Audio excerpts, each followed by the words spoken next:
Chapitre 229. Jésus et la pécheresse envoyée pour le tenter.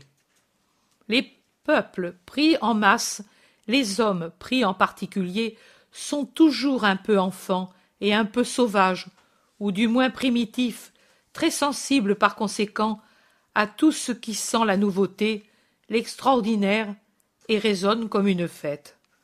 L'approche des solennités a toujours le pouvoir d'exalter les hommes, comme si la festivité faisait disparaître ce qui les rend tristes et las. Dès l'approche d'une fête, un je ne sais quoi d'entrain, de légère exaltation, frappe tout le monde, comme si cette approche ressemblait au tam-tam des sauvages dans leurs fêtes idolâtres ou leurs entreprises belliqueuses. Et les apôtres aussi, à l'approche des enseignis, sont dans cet état d'euphorie, bavards, joyeux. Ils se mettent à faire des projets, à rappeler les fêtes passées. Un peu de mélancolie marque les conversations, mais ensuite l'air de fête les reprend et les pousse à agir pour que tout soit beau pendant la festivité. Les lampes dans la maison de Jean sont-elles peu nombreuses? Oh, la maison de Thomas à Rama en est pleine, et Thomas part pour Rama pour prendre des lampes. L'huile n'est pas abondante? Oh, Élise a beaucoup d'huile à Bethsur, et elle l'offre. Et André et Jean vont à Bethsur pour prendre l'huile. Pour cuire les foisses, il faut un feu doux de brindilles. Voici les deux Jacques qui s'en vont par les monts pour en ramasser. Il semble qu'il y ait peu de farine, d'orge et de miel pour les plats rituels. Et que fait-elle à Jérusalem, Nick, qui s'est presque offensée de ce qu'on ne lui demande jamais rien, si ce n'est pour donner de son miel blond, de la farine et de l'orge de son beau domaine? Et Pierre et Simon le Zélote s'en vont chez Nick, alors que Jude d'Alphée aide Élise à embellir la maison. Et c'est jusqu'au vieux Barthélemy qui partage la commune allégresse et, avec Philippe, donne une bonne couche de chaux à la cuisine enfumée pour la rendre plus gaie.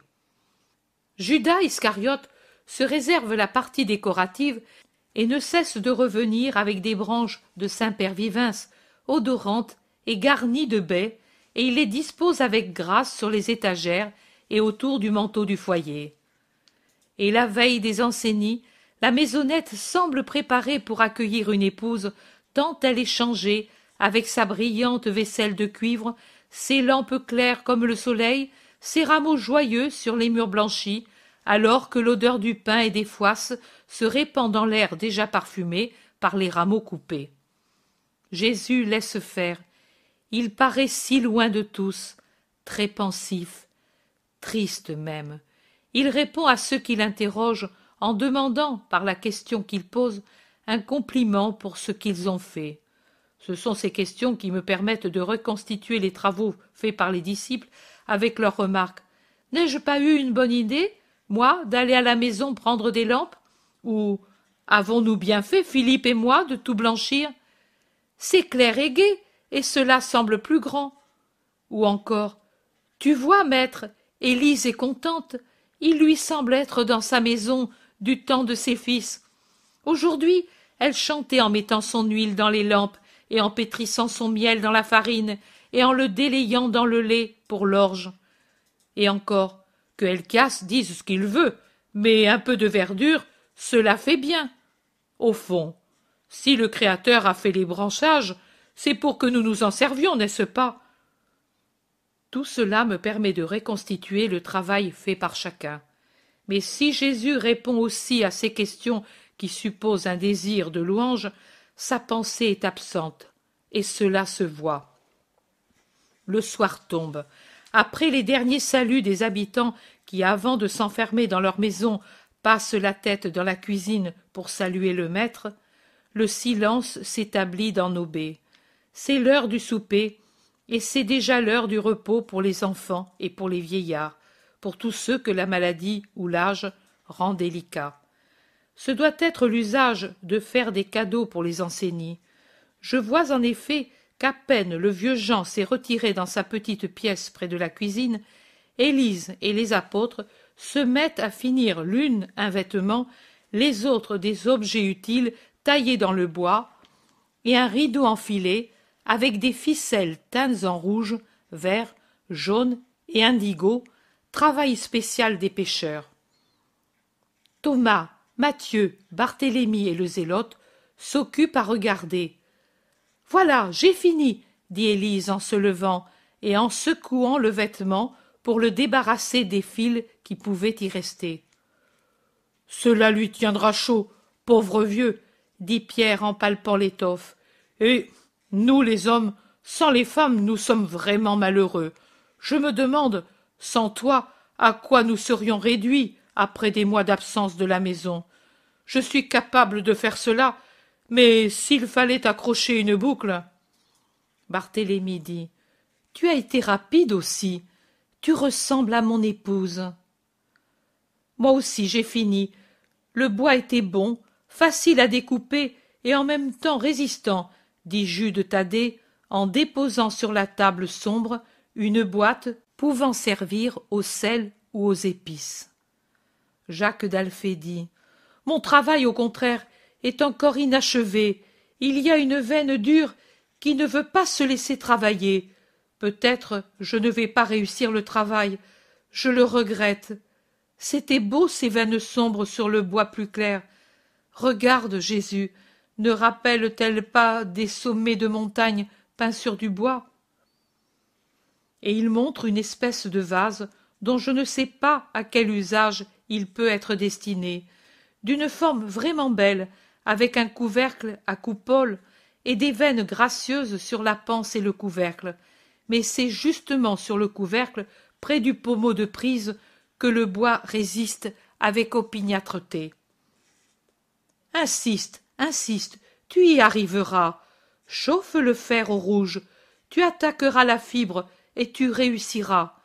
Une fois enlevée la première couche, répond Jésus qui a observé. Matthieu demande, mais ne va-t-il pas s'abîmer avec le feu? Non, s'il s'en sert habilement, et du reste, ou ce moyen, ou tout jeter. Jacques chauffe le poinçon coupant, puis approche la pointe rouge du point résistant. Odeur de bois brûlé. Assez, maintenant travaille et tu vas réussir, dit Jésus, et il aide son cousin en tenant le couvercle serré comme dans un étau. 2 fois la lame glisse et effleure les doigts de Jésus. Enlève ta main, frère, je ne voudrais pas te blesser, dit Jacques d'Alphée. Mais Jésus continue de tenir le vase. La 3e fois, le ciseau fait saigner le pouce de Jésus. Voilà, tu vois, tu t'es fait mal, fais-moi voir. Ce n'est rien, 2 gouttes de sang, répond Jésus en secouant son doigt pour que tombe le sang qui coule de la coupure.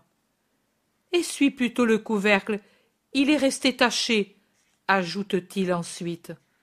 Non, laissez-le, il est précieux ainsi. Essuie ici ton doigt, maître, ici, à mon voile. Ton sang, sang béni, dit Élise, et elle enveloppe la main dans le lin de son voile. Le couvercle, cause de tant de malheur, est vaincu. La rayure est achevée. Le zélote commente. Il voulait d'abord faire du mal. Oui, et ensuite il s'est laissé faire, bois têtu, dit Thomas. Simon le zélote observe. Par le fer, le feu et la douleur. Cela semble une des phrases chères aux Romains. À moi, je ne sais pourquoi, cela me rappelle les prophètes en certains points. Nous aussi, nous sommes du bois têtu. Et faudra-t-il le fer, le feu et la douleur pour nous rendre bons? Demande Barthélemy. En vérité, il les faudra. Et cela ne servira pas encore. Moi, je travaille avec le feu et avec ma douleur, mais tous les cœurs ne savent pas imiter ce bois. Silence, dehors il y a quelqu'un. C'est un bruit de pas. Ils écoutent, on n'entend rien. Peut-être le vent, maître, il y a des feuilles sèches dans le jardin. Non, c'étaient des pas. Quelque animal nocturne, Moi, je n'entends rien. Ni moi. Ni moi. Jésus écoute. Il paraît écouter. Puis, il lève son visage et fixe Judas de Kériote, qui lui aussi écoute de toutes ses oreilles plus que les autres. Il le regarde si fixement que Judas demande « Pourquoi me regardes-tu ainsi, maître ?» Mais il n'y a pas de réponse, car une main frappe à la porte. Des 14 visages que la lampe éclaire, seul celui de Jésus reste ce qu'il était. Les autres changent de couleur. « Ouvrez, ouvre, Judas de Kériote. »« Moi, non, je n'ouvre pas. Ce pourraient être des malfaiteurs venus exprès pendant la nuit.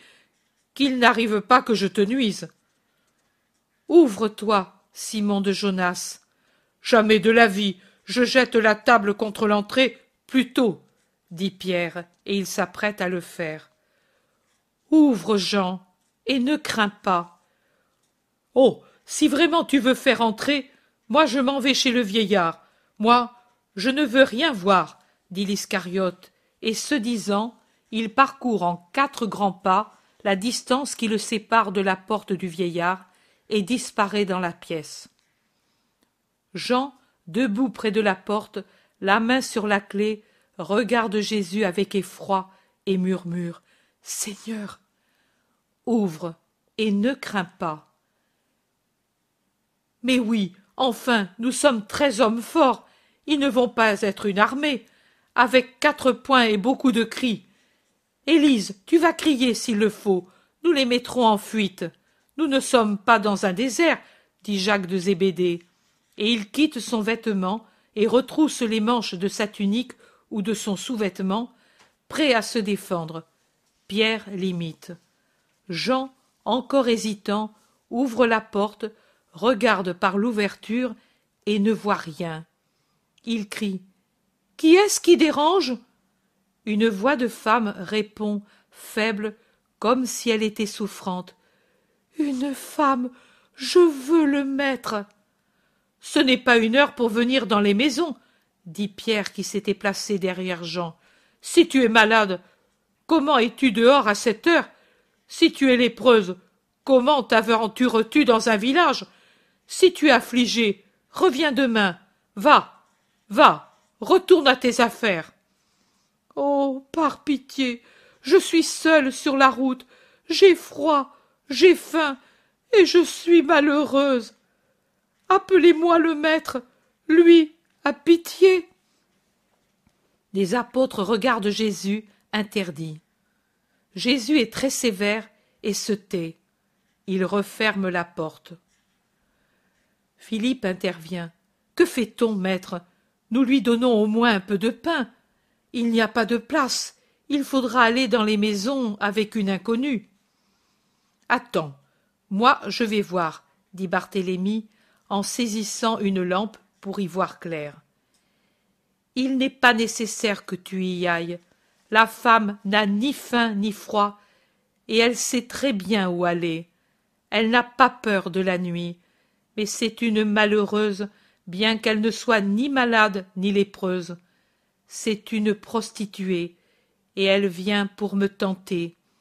Je vous en dis tant, pour que vous sachiez que je sais, pour que vous vous persuadiez que je sais.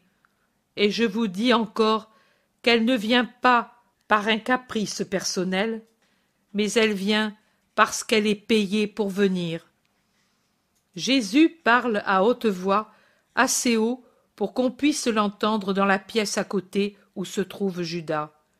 « Et qui veux-tu qui ait fait cela? Dans quel but? » dit Judas lui-même en réapparaissant dans la cuisine. « Les pharisiens, certainement pas.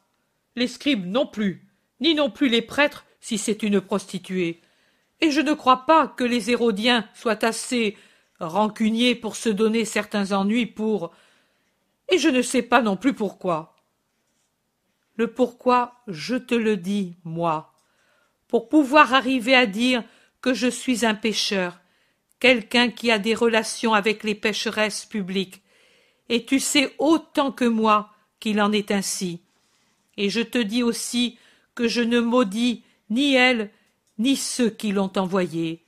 Je suis encore et toujours la miséricorde, et je vais la trouver. Si tu juges bon venir avec moi, viens donc, je vais la trouver, car c'est vraiment une malheureuse. Elle dit qu'elle l'est, croyant dire un mensonge, car elle est jeune, belle et bien payée, saine et contente de sa vie infâme. Mais elle est malheureuse, c'est l'unique vérité qu'elle dit parmi tant de mensonges. Précède-moi et assiste à l'entretien. Moi, non, je n'y assiste pas. Pourquoi devrais-je le faire? Afin de témoigner à ceux qui t'interrogent. Et qui veux-tu qui m'interroge? Parmi nous, il n'y a personne pour poser des questions, et les autres, je ne vois personne, moi. Obéis. Passe devant. Non, je ne veux pas obéir en cela, et tu ne peux m'obliger à approcher une courtisane. Qu'es-tu, le grand prêtre? J'y vais, moi, maître, et sans peur que je prenne quoi que ce soit, dit Pierre. Non, je vais seul. Ouvre. Jésus sort dans le jardin. Dans le noir absolu d'une nuit encore sans lune, on ne voit rien. La porte de la cuisine se rouvre et Pierre vient dehors avec une lampe. « Prends au moins cela, maître, si vraiment tu ne veux pas de moi, » dit-il à haute voix. Et ensuite, tout bas, « Fais pourtant attention que nous sommes derrière la porte. Si tu as besoin, appelle. » Oui, va, et ne vous disputez pas entre vous. Jésus prend la lampe et la lève pour y voir. Derrière le gros tronc du noyer, il y a une forme humaine.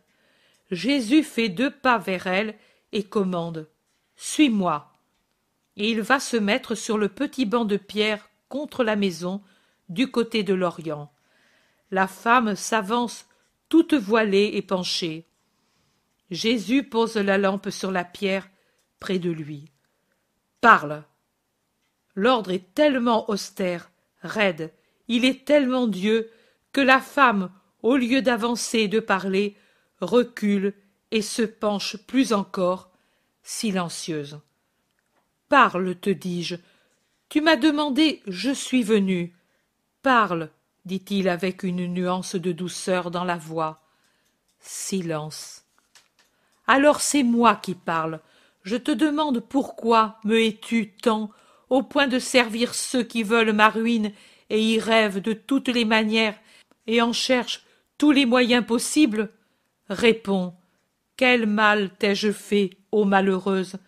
Quel mal t'a fait l'homme qui, même dans son cœur, ne t'a pas méprisé pour la vie infâme que tu mènes? Quoi? Est-ce que l'homme t'a corrompu, lui qui, même dans son cœur, ne t'a pas désiré, pour que tu doives le haïr plus que ceux qui t'ont prostitué et qui te méprisent chaque fois qu'ils viennent à toi? Réponds, que t'a fait Jésus de Nazareth, le Fils de l'homme, que tu connais à peine de vue pour l'avoir rencontré dans les rues de la ville?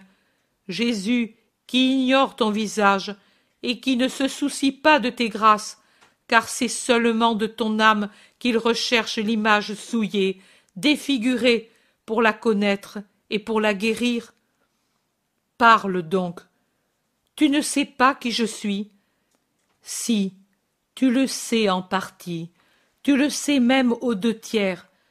Tu sais que je suis un homme et que ma personne te plaît. C'est ce que t'a dit ton animalité effrénée, et ta langue de femme ivre l'a dit à celui qui a recueilli l'aveu de tes sens et s'en est fait une arme pour me nuire. Tu sais que je suis Jésus de Nazareth, le Christ. Cela te l'ont dit, ceux qui, exploitant ton désir charnel, t'ont payé pour que tu viennes ici me tenter. Ils t'ont dit, lui se dit le Christ, les foules le disent, le Saint, le Messie. Ce n'est qu'un imposteur. Nous avons besoin d'avoir les preuves de sa misère d'homme. Donne-nous-les, et nous te couvrirons d'or. Toi, par un reste de justice, le dernier reste du trésor de justice que Dieu avait mis dans ta chair avec l'âme, et que tu as brisé et dispersé, tu ne voulais pas me faire de mal, parce que, à ta manière, tu m'aimais. Alors, eux t'ont dit: nous ne lui ferons pas de mal, au contraire, nous te l'abandonnons, l'homme, en te donnant les moyens de le faire vivre en roi près de toi. Il nous suffit de pouvoir nous dire à nous-mêmes, pour mettre notre conscience en paix, que lui est simplement un homme.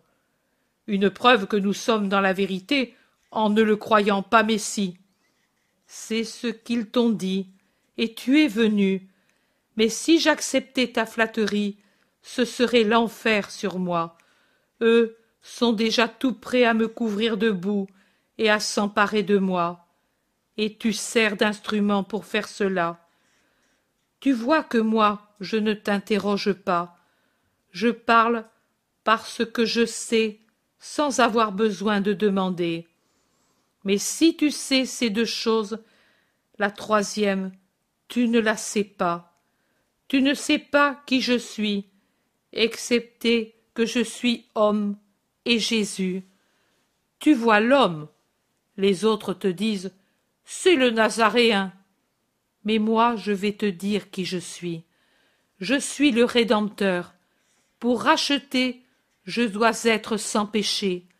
Ma possible sensualité d'homme, regarde comme je l'ai foulée aux pieds. Comme je fais avec cette chenille dégoûtante qui dans les ténèbres se dirigeait d'une fange à une autre fange pour ses amours lascives. Ainsi, je l'ai foulée aux pieds, toujours. C'est ainsi que je la foule aux pieds, en ce moment aussi.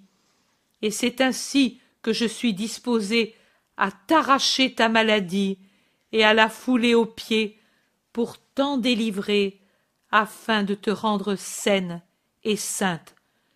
Car je suis le Rédempteur. Cela seulement. J'ai pris un corps d'homme pour vous sauver, pour détruire le péché, non pas pour pécher. Je l'ai pris pour enlever vos péchés, pas pour pécher avec vous.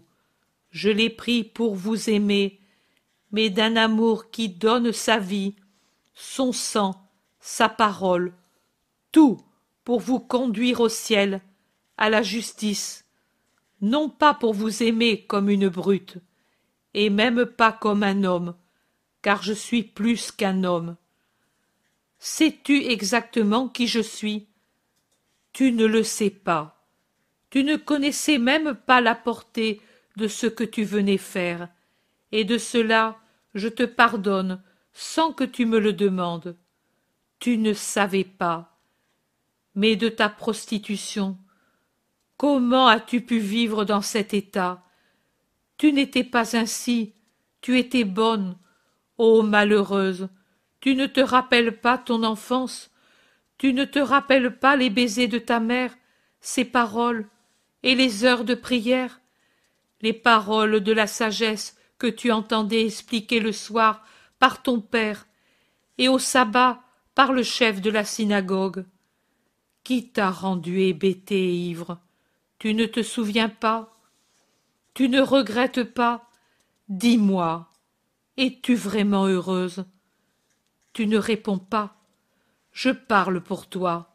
Je dis non, tu n'es pas heureuse. Quand tu te réveilles, tu trouves à ton chevet ta honte pour te donner le premier tour quotidien de torture. Et la voix de ta conscience te crie son reproche pendant que tu te coiffes et te parfumes pour plaire. Et tu sens une odeur infâme dans les essences les plus fines et les mets les plus rares te donnent la nausée. Et tes colliers te pèsent comme une chaîne, ce qu'ils sont. Et pendant que tu ris et séduis, en ton intérieur quelque chose gémit, et tu t'enivres pour vaincre l'ennui et la nausée de ta vie.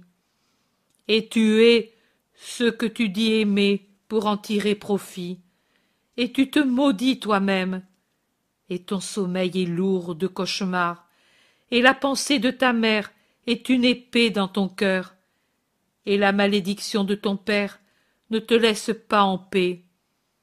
Et puis, ce sont les offenses de ceux que tu rencontres, les cruautés de ceux qui usent de toi sans pitié jamais. Tu es une marchandise, tu t'es vendue. La marchandise, une fois acquise, on en use comme on veut, on la déchire, on la consume, on la foule aux pieds, on lui crache dessus. C'est le droit de l'acquéreur. Tu ne peux te révolter. Et elle te rend heureuse, cette situation? Non, tu es désespéré, tu es enchaîné, tu es torturé. Sur la terre tu es une loque dégoûtante que chacun peut fouler aux pieds. Si en une heure de peine tu essaies de trouver du réconfort en élevant ton esprit vers Dieu, tu sens la colère de Dieu sur toi, prostituée, et le ciel fermé plus encore que pour Adam. Si tu te sens mal, tu as la terreur de mourir, car tu connais ton sort. C'est pour toi l'abîme. Jésus dit à la femme: Ô malheureuse, et cela ne te suffisait pas encore?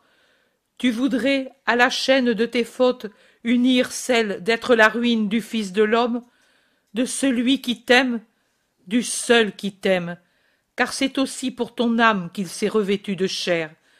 Je pourrais te sauver, si tu le voulais. Sur l'abîme de ton abjection se penche l'abîme de la sainteté miséricordieuse, et elle attend de toi un désir de salut pour te tirer de l'abîme de ta souillure.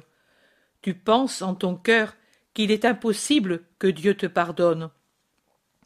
Tu tires le fond de cette pensée que tu as de la comparaison avec le monde qui ne te pardonne pas d'être la prostituée. Mais Dieu n'est pas le monde, Dieu est bonté, Dieu est pardon, Dieu est amour. Tu es venu vers moi, payé pour me nuire. En vérité, je te dis que le Créateur, pour sauver une créature, peut tourner en bien même ce qui est mal. Et si tu le veux, c'est en bien que se changera ta venue vers moi. N'aie pas honte de ton Sauveur, n'aie pas honte de lui montrer ton cœur nu. Même si tu veux le cacher, il le voit, et pleure sur lui. Pleure, aime. N'aie pas honte de te repentir, sois audacieuse dans le repentir comme tu l'as été dans la faute. Tu n'es pas la première prostituée qui pleure à mes pieds et que je ramène à la justice. Je n'ai jamais chassé une créature si coupable qu'elle fût. J'ai cherché au contraire à l'attirer et à la sauver. C'est ma mission. Ne me fais pas horreur l'état d'un cœur. Je connais Satan et ses œuvres. Je connais les hommes et leurs faiblesses. Je connais la condition de la femme qui paie, comme il est juste, plus durement que l'homme, les conséquences de la faute d'Ève. Je sais donc juger et compatir, et je dis que plus qu'envers les femmes tombées, je suis sévère envers ceux qui les amènent à tomber. Pour toi, malheureuse, je suis plus sévère à l'égard de ceux qui t'ont envoyé que pour toi qui es venue sans savoir exactement à quoi tu te prêtais. J'aurais préféré que tu sois venue poussée par un désir de rédemption, comme tes autres sœurs, mais si tu exauces le désir de Dieu, et si tu fais d'une mauvaise action la pierre angulaire de ta nouvelle vie, je te dirai la parole de paix. Jésus, qui au début était très sévère, s'est fait de plus en plus doux, tout en demeurant ainsi, Dieu qui exclut toute faiblesse de sentiment et aussi toute erreur d'appréciation sur sa bonté. Maintenant il se tait, regarde la femme restée toujours debout, mais courbée de plus en plus, à quelques 2 mètres de lui. Au milieu de son discours, elle a porté au visage, en les appuyant sur le voile, 2 belles mains qui se détachent sur le manteau sombre, toutes ornées d'anneaux. Elle a des bracelets aux poignets de ses bras, nus jusqu'aux coudes.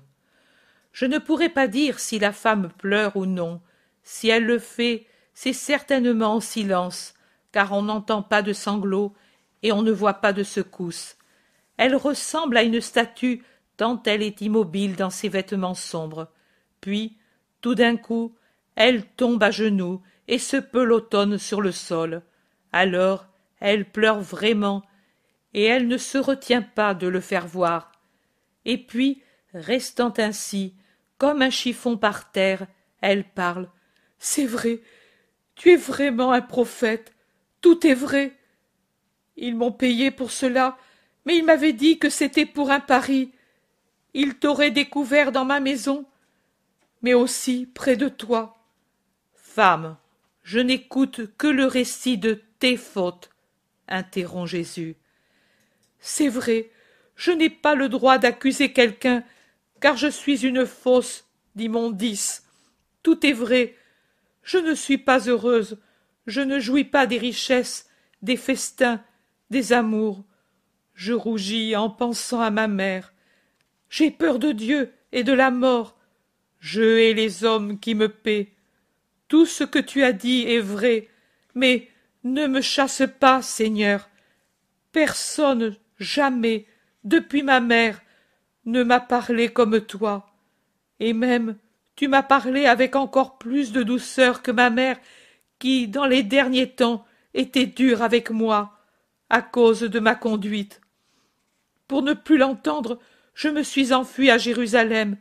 Mais toi, et pourtant, c'est comme si ta douceur était de la neige sur le feu qui me dévore.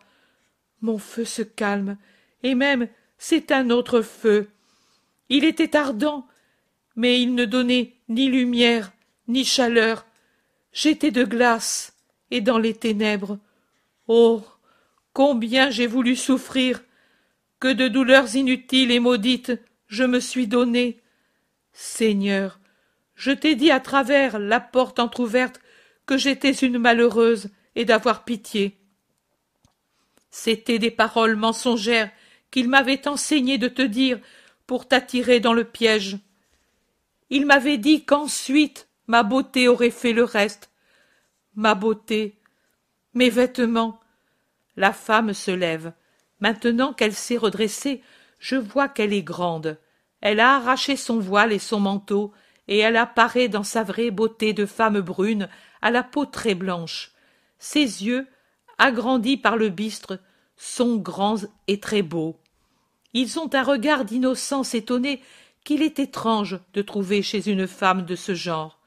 Peut-être les pleurs les ont-ils déjà lavés. La femme arrache et piétine l'étoffe du manteau, déchire son voile, arrache les boucles précieuses de l'un et de l'autre et les jette au sol, enlève ses bagues et ses bracelets, lance au loin les ornements de sa tête, saisit les boucles frisées, remplies de barrettes brillantes, et se les arrache et se dépeigne pour faire disparaître l'artifice de sa coiffure dans une furie de sacrifice qui est même effrayante. Le collier qu'elle a au cou, arraché violemment, s'égrène sur le sol, et son pied, chaussé de sandales ornées, piétine les gemmes et les écrase. La ceinture précieuse suit le sort commun, et de même une broche qui retenait avec art l'étoffe du vêtement sur la poitrine. Et tout cela pendant qu'à voix basse, angoissée, elle répète « Loin, loin, chose maudite, loin, vous et ceux qui me le ont donné. Au loin, ma beauté, au loin mes cheveux, au loin ma peau de jasmin. » Vivement, elle saisit une pierre pointue qu'elle voit sur le sol et se frappe jusqu'au sang le visage, la bouche. Elle se griffe avec ses ongles colorés. Le sang dégoutte des blessures, ses traits se gonflent sous les coups, jusqu'à ce que sa furie s'apaise. Haletante, épuisée, défigurée, dépeignée, déchirée, dans un vêtement souillé par le sang et la terre, elle se jette sur le sol, aux pieds de Jésus, en gémissant. « Et maintenant, tu peux me pardonner si tu vois mon cœur, car il n'y a plus rien de mon passé, plus rien de... Tu as triomphé, Seigneur, de tes ennemis et de ma chair. Pardonne-moi mon péché. Je te l'avais déjà pardonné quand je suis venu à ta rencontre. Lève-toi et ne pêche jamais plus. Dis-moi ce que je dois faire pour le faire. Éloigne-toi des lieux de ton péché, de ceux qui savent qui tu es. Ta mère, oh, mon Seigneur, elle ne m'accueillera plus. Elle me hait à cause de mon père qui est mort par ma faute en me maudissant. Si t'accueille Dieu qui est Dieu, et s'il t'accueille parce qu'il est Père, peut-elle ne pas t'accueillir, la mère qui t'a engendré et qui est femme comme toi? Va humblement à elle, pleure à ses pieds comme tu pleures aux miens. Fais-lui tes aveux comme tu l'as fait à moi. Dis-lui ta souffrance, invoque sa pitié. Ta mère attend ce moment depuis des années. Elle l'attend pour mourir en paix. Supporte ces paroles d'amoureux reproches comme tu as supporté les miennes. Moi, j'étais pour toi l'étranger, et pourtant tu m'as écouté. C'est ta mère, tu as donc un double devoir de l'écouter avec respect. La femme dit: Tu es le Messie, tu es plus que ma mère. Tu le dis maintenant, mais quand tu es venu pour me tenter, tu ne savais pas que j'étais le Messie, et pourtant tu as écouté mes paroles. Tu étais si différent des hommes, ainsi tu es saint, ô Jésus de Nazareth. Ta mère est sainte comme mère et comme créature. Par ses prières, tu as trouvé miséricorde auprès de Dieu. Elle est toujours sainte, la mère, et Dieu veut qu'on lui fasse honneur. Je l'ai déshonorée, tout le village le sait. Raison de plus pour aller à elle et lui dire: Mère, pardon, et pour lui consacrer ta vie, pour la dédommager des peines qu'elle a souffertes à cause de toi. Je le ferai, mais, Seigneur, ne me renvoie pas à Jérusalem. Eux m'attendent, et je ne sais pas si je saurai résister aux menaces. Laisse-moi ici jusqu'à l'aube, et ensuite... Attends un moment. Jésus se lève, va vers la porte de la cuisine, frappe, se fait ouvrir. Il dit: Élise, viens dehors. Élise obéit. Jésus la conduit vers la femme qui, voyant venir une autre femme et âgée, a un mouvement de honte et cherche à couvrir son visage et son vêtement provoquant avec les restes du manteau et du voile déchiré. Écoute, Élise, je quitte immédiatement cette maison. Tu diras à mes apôtres qu'ils me rejoignent à l'aurore à la porte d'Hérode. Tous, sauf Judas de Kériote, qui doit venir avec moi. Tu feras dormir cette femme avec toi. Tu peux prendre mon lit, car je ne reviendrai pas à Nobé d'ici longtemps. Demain, quand Jean s'éveillera, toi et lui accompagnerez cette femme où elle vous dira. Tu lui donneras un vêtement ordinaire et un de tes manteaux, et vous l'aiderez en tout. C'est bien, Seigneur, il sera fait comme tu veux. Je regrette pour Jean. Moi aussi, je voulais lui faire plaisir, mais la haine des hommes interdit au Fils de l'homme de donner une heure de fête à un juste. Et ensuite, Seigneur, ensuite, tu peux retourner à Bethsur en attendant. Adieu, Élise, que ma bénédiction et ma paix soient avec toi.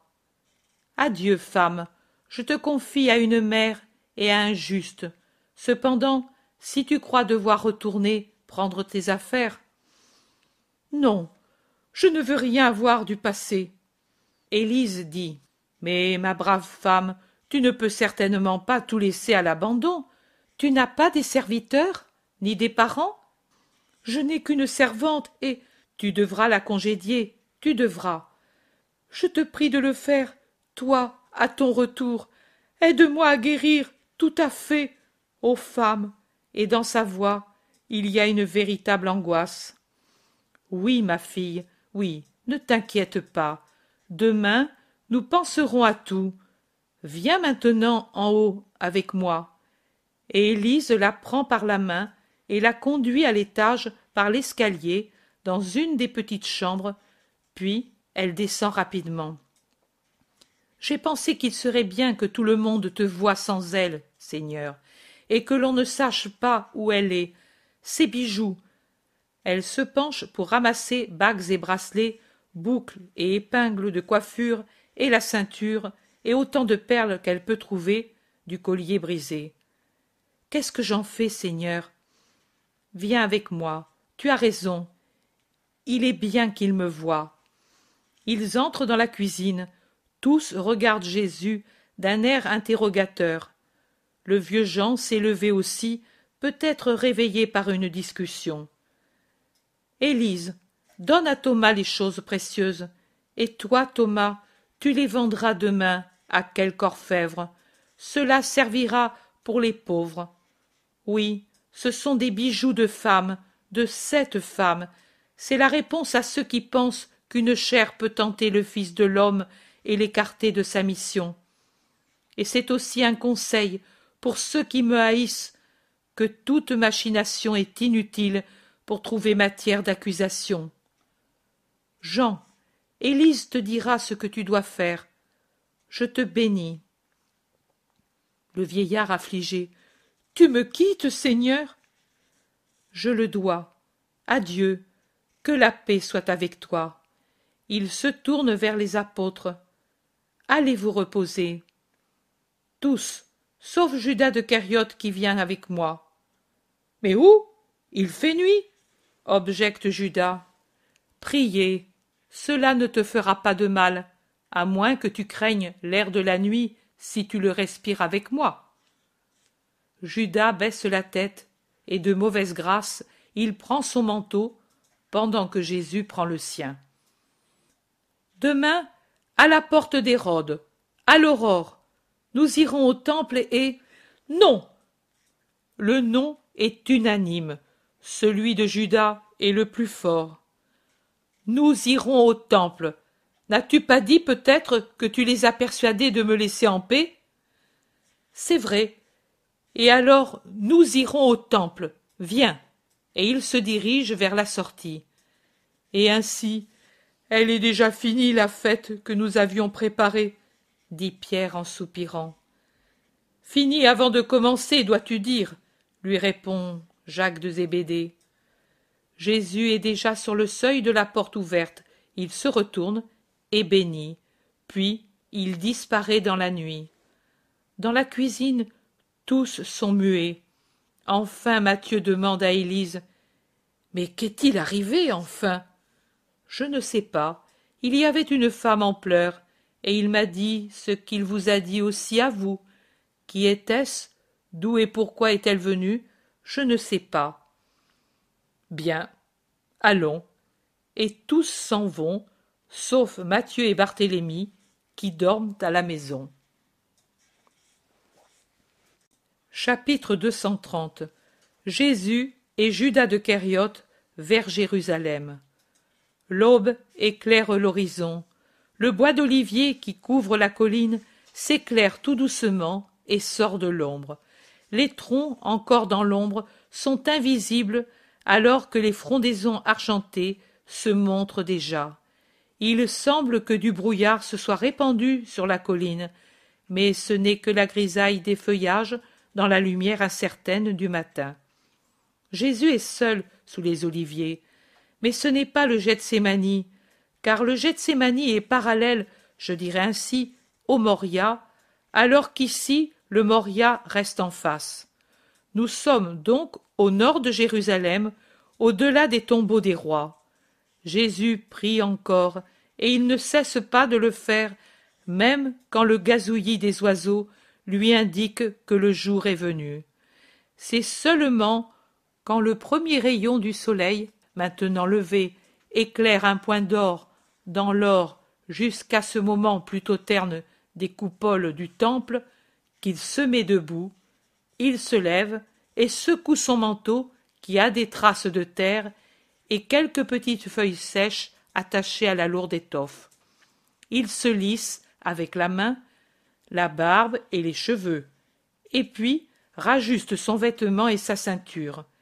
Il observe les brides de ses sandales, remet son manteau et descend en bas de la colline par un sentier à peine marqué entre les troncs.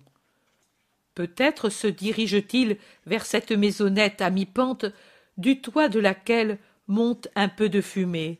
Mais non, il tourne par un chemin plus large qui descend vers la route principale qui mène à la ville. Derrière lui, l'Iscariote dégringole la colline. Je dis dégringole, car il court comme un fou pour rejoindre le maître, et arrivé à portée de voix, il l'appelle. Jésus s'arrête. Judas le rejoint, tout essoufflé. « Maître, heureusement pour moi que j'ai pensé à venir te chercher.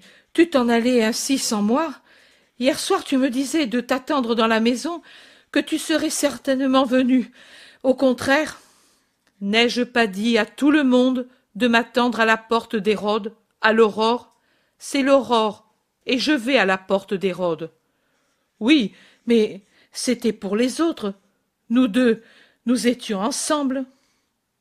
Ensemble? Jésus est très sérieux. Mais oui, maître, nous sommes venus ensemble. Tu l'as voulu. Puis tu as préféré aller prier tout seul, mais j'étais disposé à venir avec toi. Anobé, tu as montré clairement qu'il ne t'était pas agréable de passer la nuit en prière avec ton maître, et je t'ai épargné de faire un acte de vertu forcé. Il n'aurait servi à rien. Le bien, il faut savoir le faire spontanément pour qu'il ait du parfum et qu'il soit fécond. Dans le cas contraire, ce n'est qu'une pantomime, et parfois c'est pire qu'une pantomime. Mais moi, pourquoi es-tu si sévère avec moi depuis quelque temps? Tu ne m'aimes plus?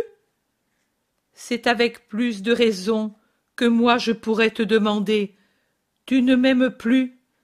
Mais je ne te le demande pas, parce que cette question serait une chose inutile, et que moi, je ne fais jamais des choses inutiles. Eh, bien sûr, car tu sais bien que je t'aime. Je voudrais le savoir, Judas de Kériote, et je voudrais pouvoir te dire, je sais que tu m'aimes, mais de même que je ne fais jamais de choses inutiles, ainsi je ne dis jamais de paroles fausses. Je ne te dis donc pas que je sais que tu m'aimes. Mais comment, maître? Je ne t'aime pas. Je ne travaille pas pour toi. Peux-tu en douter? Cela m'afflige. Moi, qui dès que je comprends qu'une chose t'afflige, je ne la fais plus, et je veille pour qu'elle ne soit pas faite. Regarde, j'ai compris qu'il te déplaisait que je sorte la nuit. Je ne suis plus sorti. J'ai compris que te fatiguaient exagérément les discussions de tes adversaires. Je suis allé, et on ne m'a pas épargné les offenses, leur dire d'y renoncer, et tu vois que tu n'as plus été importuné, et j'espère que tu ne le seras pas, non plus au temple. Tu n'es pas juste, maître, avec le pauvre Judas. Tu es le premier, parmi ceux qui me suivent, à me taxer d'injustice. Oh, pardon, mais tes paroles, ta sévérité, m'affligent tellement que je ne sais plus réfléchir. Cela m'affole, crois-le. Allons, ma paix, faisons la paix entre nous. Je veux être avec toi, comme si je n'étais qu'un avec toi, ensemble, toujours. Autrefois nous l'étions, mais maintenant, dis-moi, Judas, quand donc le sommes-nous? Oh, encore cette nuit-là, ou encore parce que je ne suis pas venu avec toi à Bethabara. Mais tu sais pourquoi je ne suis pas venu. Pour ton bien. Et cette nuit-là, je suis un homme jeune, Seigneur, mais à part ces moments où, je l'avoue, je puis m'être trompé, et même certainement où je me suis trompé, je suis toujours près de toi. Ce n'est pas du voisinage corporel que je parle, mais du voisinage spirituel, de celui de la pensée et du cœur. Tu es loin, Judas, de ton Sauveur, et tu t'en éloignes de plus en plus. Voilà, pour moi, tous les reproches, et pourtant, tu vois avec quelle humilité je les reçois. Je t'ai dit, renvoie-moi. Tu m'as retenu. Et alors, que veux-tu de moi? Ce que je voudrais ne pas avoir pris inutilement une chair pour toi. C'est cela que je voudrais. Mais désormais, tu appartiens à un autre père, à un autre pays. Tu parles une autre langue. Oh, que faire, mon père, pour purifier le temple profané de celui qui est ton fils et mon frère? Jésus pleure, très pâle, en parlant à son père. Judas aussi prend un visage terreux et s'écarte un peu en silence. Jésus le dépasse de quelques pas et descend, la tête penchée, enfermé dans sa douleur. Et alors Judas fait un geste de mépris, de menace, je dirais de cruel serment derrière l'innocent. Son visage, jusqu'alors masqué par une patine hypocrite de douceur et d'humilité, devient anguleux, dur, brutal, cruel, vraiment démoniaque.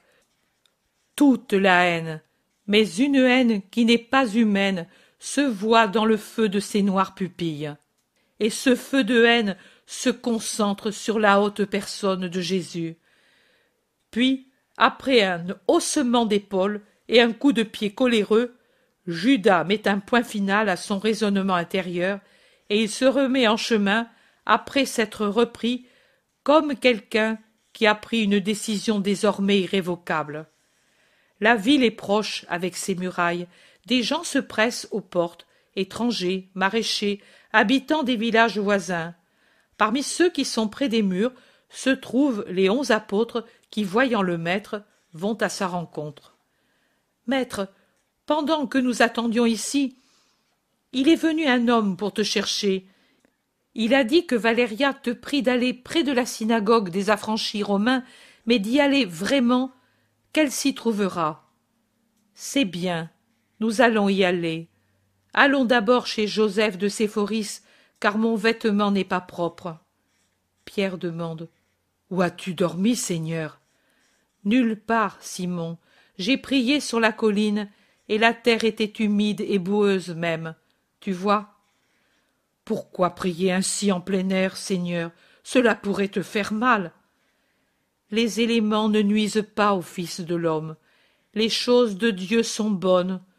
Ce sont les hommes qui haïssent l'homme. » Pierre soupire. Il s'éloigne vers la maison du Galiléen, suivi par les autres.